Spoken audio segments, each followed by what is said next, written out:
අද්විතීය 200 Mbps speed එකකින් ශ්‍රී ලංකාවේ වේගවත්ම සහ පුළුල්තම හෝම් බ්‍රෝඩ්බෑන්ඩ් සම්බන්ධතාවය වන SLT Mobitel දේශීය ෆයිබර් බලවේගය ඔබත් අදම අත්විඳින්න. හරිම සුදුයි.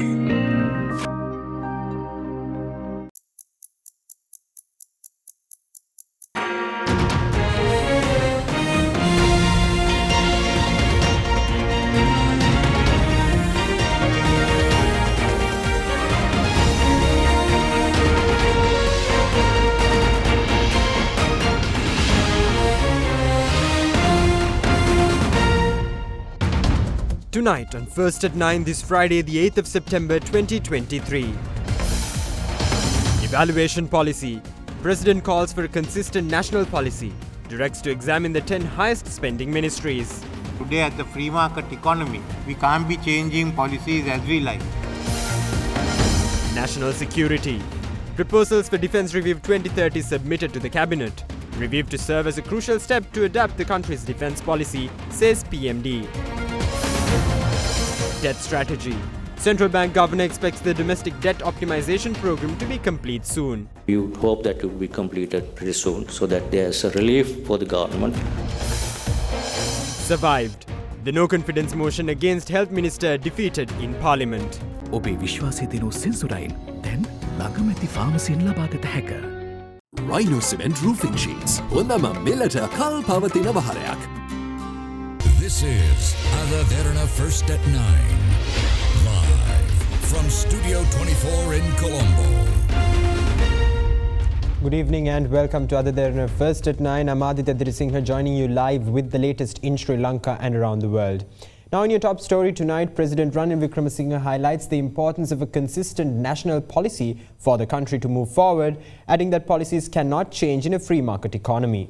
Addressing the launch of the National Evaluation Policy Implementation Framework, the President said the Minister of Foreign Affairs will table a paper on the foreign policy of Sri Lanka by the end of the year, followed by other ministries contributing to a national policy framework.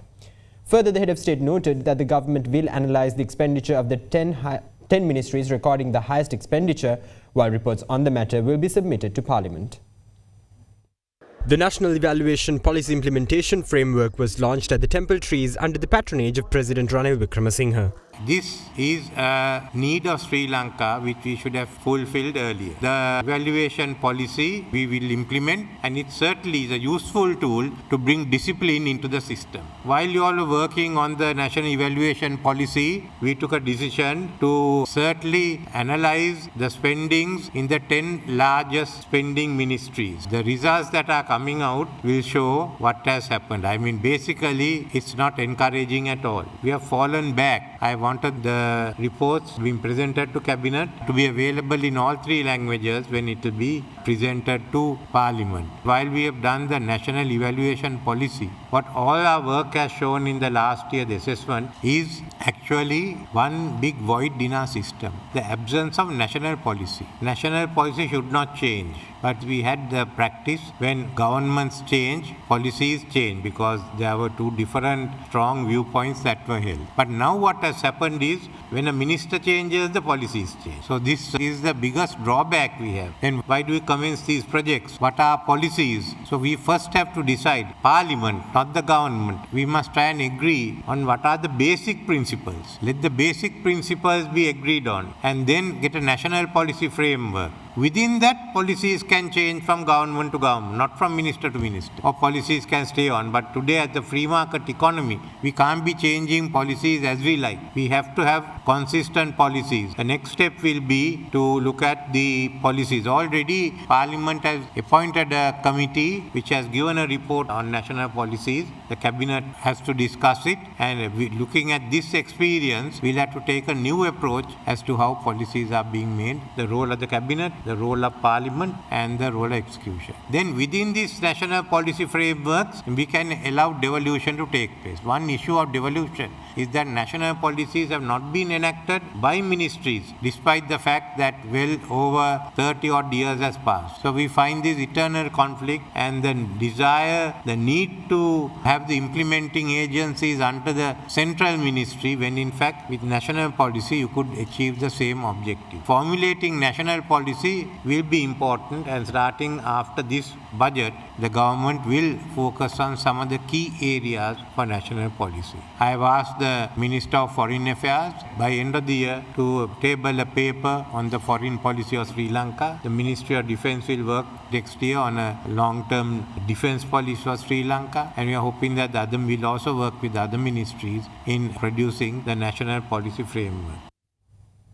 Now in similar news, President Ranil Wickremesinghe, in his capacity as the Minister of Defence and the Command of the Tri-Forces and the Police, submitted the proposals for Defence Review 2030 at the recent cabinet meeting.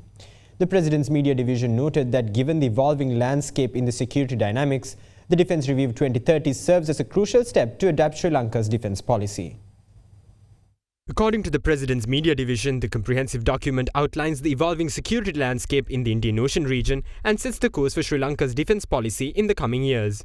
The PMD stated that the key principles of Sri Lanka's defence policy after gaining independence have always revolved around protecting its sovereignty, avoiding military alliances, refraining from conflicts in the Indian Ocean, and countering non-state actors adverse to Sri Lanka and contributing to global peace. However, the security dynamics have witnessed a significant shift. While highlighting that Sri Lanka's previous military focus was on combating internal terrorism, notably the LTTE, the President's Media Division outlined that strategic environment today has grown more complex, marked by great power rivalries between the United States and China, the emergence of strategic alliances such as the Quad, the Trilateral Security Pact between Australia, the United Kingdom and the United States, the war in Ukraine, and the omnipresent threat of climate change. The President's Media Division noted that given the evolving landscape, the Defence Review 2030 serves as a crucial step to adapt Sri Lanka's defence policy. The review not only analyses the current regional challenges but also outlines a roadmap for the future, encompassing both the immediate future and steps beyond 2030. According to the PMD, key components of the Defence Review include strategic vision and challenges for Sri Lanka in 2030, security interests of Sri Lanka, defence policy objectives for 2030, power posture and power structure to address strategic challenges, and prioritization of urgent needs within the constraints of the existing financial situation. To spearhead this endeavour, President Wickremesinghe has appointed a committee headed by Major General Channa Gunatilaka, who served as the Chief of Staff of the Sri Lanka Army. The other committee members include Rear Admiral J.J. Ranasinghe, Major General P.R. Vanigasuriya, Air Vice Marshal Andrew Vijayasuriya, Sasikala Premawardhana from the Sri Lanka Foreign Service, and Advisor for Finance and Economic Stabilisation, Daniel Alphonsus. The group will receive support from active duty military personnel, foreign service officers, treasury officials, and experts in relevant fields. The PMD is of the view that the Defence Review marks the initial step towards formulating a comprehensive national defence policy reflecting Sri Lanka's commitment to safeguarding its sovereignty and contributing to global peace in an ever-changing world. Meanwhile, Central Bank Governor Dr. Nandalal Veerasinghe said he expects that the domestic debt optimisation programme passed in Parliament in July to be completed soon. Addressing the 16th International Research Conference of the General Sir John Kothawala Defence University, the Central Bank Governor said the newly passed Central Bank Act will come into effect within the month, ensuring the independence of the country's supreme monetary authority. Central Bank Governor Dr. Nandalal Veerasinghe delivered a keynote speech at the 16th International Research Conference of General Sir John Kothawala Defence University, which began yesterday. The domestic debt optimization program, which is highly debated in the media and also in the parliament, and we would hope that it would be completed pretty soon so that there's a relief for the government. IMF predicted inflation will be single digit by end 2024. We were able to bring it down by end July this year. So it's much earlier, more than a year earlier than what was predicted. Central Bank Act, I think this is already passed by the Parliament, will be enacted, will be effective pretty soon, within this month. That will ensure central bank independence and accountability, and also governance process of the appointment of the board members and the governor going forward, with proper checks and balances. Now in similar news, global creditors to discuss the inclusion of the domestic debt restructuring plans for the countries including Sri Lanka in default next week. According to Reuters, this was told to them by two sources with direct knowledge of the matter. Reuters stated that the September 15 technical meeting of the Global Sovereign Debt Roundtable will include representatives likely at deputy level of the International Monetary Fund, the World Bank and the group of 20 major economies. The talks will also cover the risks of local debt restructuring such as second-round effects, said one of the two sources who spoke on the condition of anonymity. Countries such as Sri Lanka and Ghana recently included part or all of its domestic sovereign debt in ongoing debt restructuring after falling in default through Zambia, though Zambia did not. An IMF spokesperson confirmed the meeting and said that a domestic debt rework is among the several issues identified as challenges to debt restructuring. The meeting will also be attended by representatives of the official and private creditors, borrowing countries, debt experts, as well as financial and legal advisors.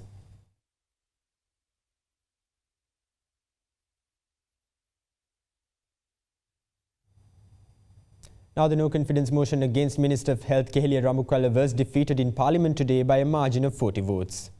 During the vote held today at the end of the third day of the no-confidence motion debate, a total of 113 lawmakers voted against the motion, while 73 voted in favour of it. The motion of no confidence against the Minister of Health was handed over to the Speaker Mahinda Yapa Abhiwardena by main opposition Samaka Jana Balawega's General Secretary Ranjit Madumbandara and MP Kavinda Jayawardena on the 21st of July with signatures of 45 parliamentarians. ඔබතුමා ඇතුළු මේ විශ්වාසවන්ගේ පරාජය කරන්න අත උස්සන හැමෝටම මම අහනවා හෘද සාක්ෂියට එකගව Tamanට පුළුවන්ද මේකට සහයෝගය දෙන්න කියන කාරණේ කරු නියෝජක කතානායකතුමා මෙවැනි ආසාත්මිකතාවයන් හේතුවෙන් 2015 දී මරණ 12ක් වාර්තා වෙනවා 2016 දී මරණ 8ක් වාර්තා වෙනවා 2017 මරණ 12ක් වාර්තා වෙනවා 2018 මරණ 12යි නැවත 2019 මරණ 14යි 2020 මරණ 13යි 2021 මරණ 13යි ඉතින් ඉතිහාසයේ පුරාම මෙවැනි ආසාත්මිකතාවයන් හේතුවෙන් ලෝකේ සහ ලංකාවේ මරණ වාර්තා වෙලා තිබෙනවා. මේක අලුත් තත්වයක් නෙමෙයි. මේක රටේ සෞඛ්‍ය පිළිබඳව විශ්වාසය පළ කළ යුතු අවස්ථාවක් විනා විශ්වාසය භංග කළ යුතු අවස්ථාවක් නෙමෙයි. මේ සෞඛ්‍ය පද්ධතිය පිළිබඳ ජනතාව දැරූ විශ්වාසයයි දැන් බිඳ වැටෙන්නේ. දැන් මිනිස්සු බයයි ලෙඩ වුණාම බෙහෙත් ගන්න. කොවිඩ් කාලේ බය නැතුව අපේ රටේ ජනතාව එන්නත ගත්තේ මේ සෞඛ්‍ය පද්ධතිය පිළිබඳ තිබ්බ විශ්වාසය නිසා. හොඳ සෞඛ්‍ය සම්පන්න ජීවිතයක් අද රටේ ජනතාවට අහිමි වෙලා. ඇමතිවරයා කියනවා වැරදි ගැන කතා කරන්න එපා, වංචා ගැන කතා කරන්න එපා, හොරකම බොරුකම ගැන කතා කරන්න එපා. මොකද ඒව ගැන කතා කරොත් අපි කරන්නේ නිදහස් සෞඛ්‍ය සේවය පිළිබඳව සැකයක් ඇති කිරීමයි. විපක්ෂ නායකතුමා අපි එතුමාට මීට අවුරුද්දකට පෙර අවස්ථාවක් දුන්නා මේ රටේ අගමැති වෙලා ඊට පස්සේ ජනාධිපතිත් වෙලා මේ බරපතල වගකීම අරගෙන ක්‍රියාත්මක කරන්න කියලා. ඒක කරන්නේ නැතුව එයින් පැනලා ගිහිල්ලා අද සුරංගනා කතා ජනතාවට කියනවා. එයා හිතනවා සෞඛ්‍ය පද්ධතිය විනාශ වෙලා ගියක් කමක් නැහැ. රට මකබෑ වෙලා ගියක් කමක් නැහැ. කොහොම හරි මේකෙන් අපි දේශපාලන වාසියක් අරගෙන ජනතාව බය කරන්න ඕන. මේක පොලිටිකල් කැම්පේන් එක. හන්දි ගානේ ගිහිල්ලා කොළ අත්සන් කරනවා.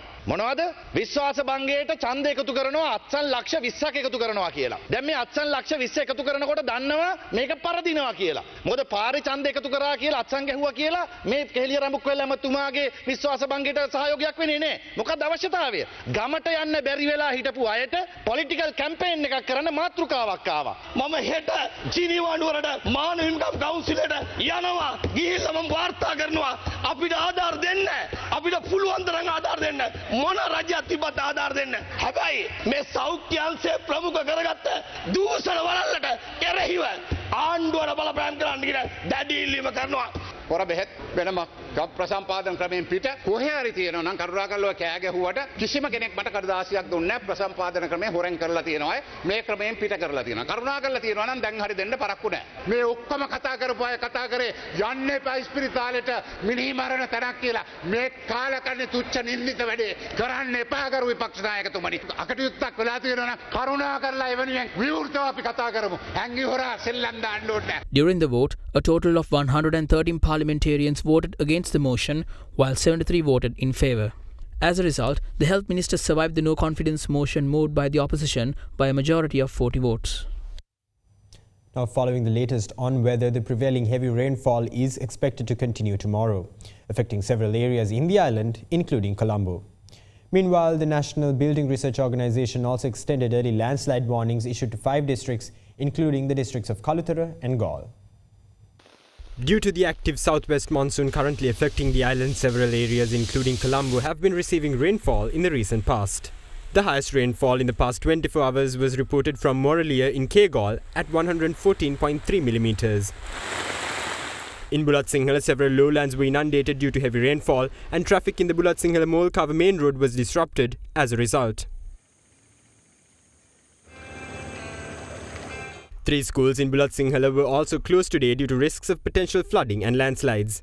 Against this backdrop, several officials of the irrigation department emphasized on the risk of flooding, specifically to areas in close proximity to several rivers including the Kalu, Gin and Nilvala rivers. In the Lagamur area, a mound of sand had reportedly collapsed onto a man at a construction site. The person was admitted to hospital following rescue efforts by residents in the area. Taking the prevailing weather patterns into account, the National Building Research Organisation extended the early landslide warnings, which were issued to 5 districts including Gaul and Kalutara. Accordingly, the early landslide warnings issued to Gaul, Kalutara, Kandy, Kegaul and Ratnapura districts were extended till tomorrow. Following these developments, the Met Department in its forecast for tomorrow stated that showers or thunder showers will occur at times in the western, Sabargamu and northwestern provinces and in the Kandy, Nuwara, Gaul and Matra districts. Fairly heavy showers reaching up to 50 mm are expected in the areas in the western and Sabargamu provinces and in Gaul and Matra districts. However, several areas in the island still continue to be affected by the ongoing drought conditions. Several small tanks were dried up in the Gulin Bindunuwava area owing to dry weather patterns. Paddy cultivation in several areas which depend on the Nikahena tank in Madirigiri Polonnaruwa was severely affected. Meanwhile, the area also suffered from a lack of drinking water. Now, the electricity sector projects developed with the assistance of the Japanese government and JICA were reviewed earlier during the week on Wednesday. This was revealed by the Minister of Power and Energy Kanchana Wijesekara on the social media platform X, formerly known as Twitter. The minister added that areas of progress pertaining to the ongoing projects, recommencement of projects which were interrupted due to the financial crisis, and future projects for renewable energy integration were discussed during the review. He further said technical assistance and technology for energy projects, assistance extended through the Reform Secretariat for CEB reforms, future generation plans as well as policies of the government were highlighted during the discussions.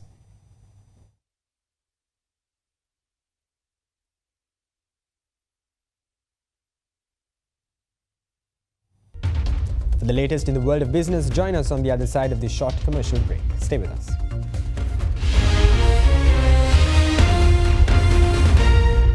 ගොඩමඩ පෙරලි කරන බලපුළුවන්කාරයා මහින්ද්‍රා යුවෝ ටීමෝ වෙතින්. වැඩම ගොඩයි ගොඩම තමයි ස්වරාජ් tractor ටීමෝ වෙතින්.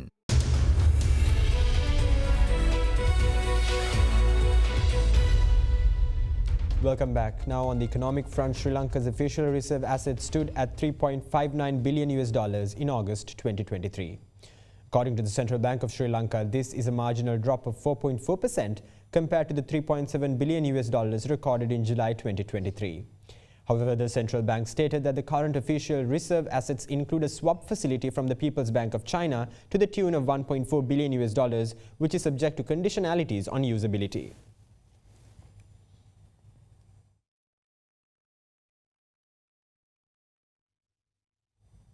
Now, with more on the official reserve assets of Sri Lanka, the credit rating agency Fitch notes that reserve dynamics among APEC sovereigns appear to be diverging, with potential implications for their credit profiles. According to the agency, some central banks have been able to accumulate reserves on current account improvements or investment inflows, while others still see their currencies under pressure from the US Fed tightening prospects.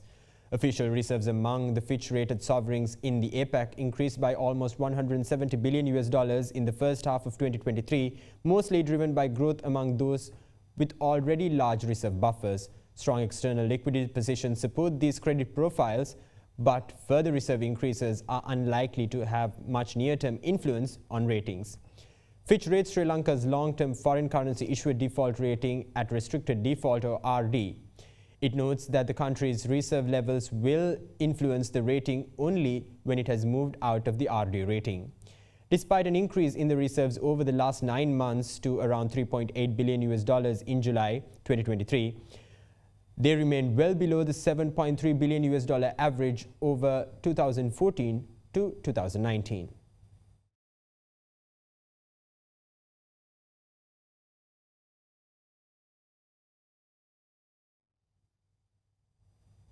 Meanwhile, the Colombo Stock Exchange closed in green today, aided by gains in industrial stocks. The Colombo Stock Exchange all-share price index settled at 0.96% to end at 11,466.07 points. Expo Lanka Holdings and Commercial Bank of Ceylon and Selinco Insurance were the top gainers on the index, rising 2.9% and 13.1% respectively. Trading volume on the ASPI fell to 4.43 million shares from 55.1 million shares in the previous session. Meanwhile, the S&P Sri Lanka 20 climbed 1.09% to settle at 3,248.36 points. The market turnover fell to 1.14 billion rupees from 1.53 billion rupees in the previous session. Food, beverage and tobacco sector was the top contributor to the market turnover, while the consumer service sector was the second highest contributor. Foreign investors were net sellers, offloading stocks worth 57.8 million rupees, while domestic investors were net buyers, purchasing shares worth 1.09 billion rupees.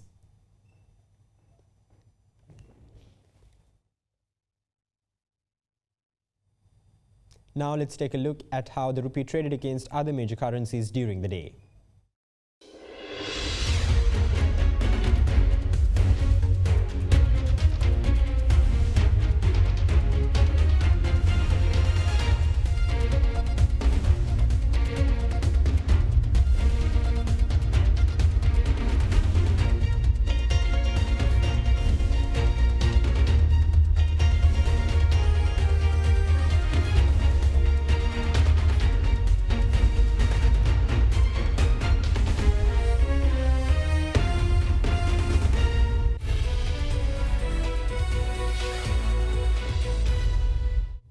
Now in your latest corporate updates, Kapila Lianagamage replaced Brian Vinod Selvanayagam as the non-executive independent director of Goldface Capital Partners PLC with effect from today.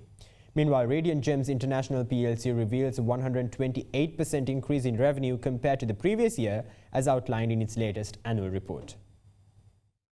Releasing a disclosure pursuant to Section 8.1 of the listing rules of the Colombo Stock Exchange, Goldface Capital Partners today informed the resignation of Brian Vinod Selvanayagam from the board of the Goldface Capital Partners PLC as non-executive independent director with effect from today.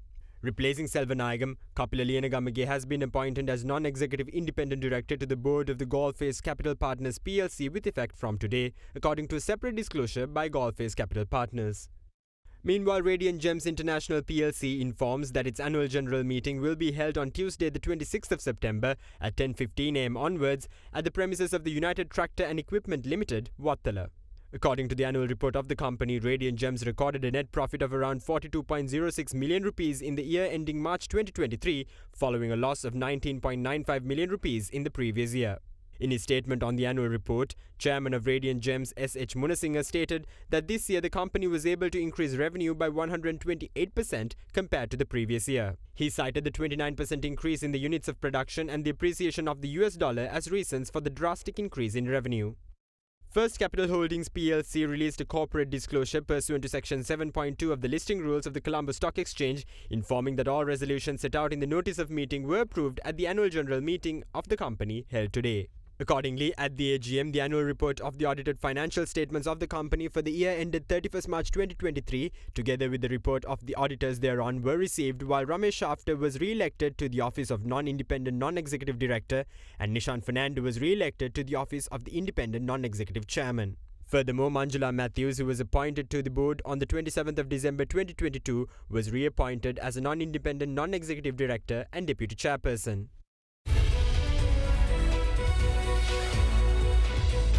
And with that, we end tonight's edition of AdaDerana First at Night. Thank you. Have a great night.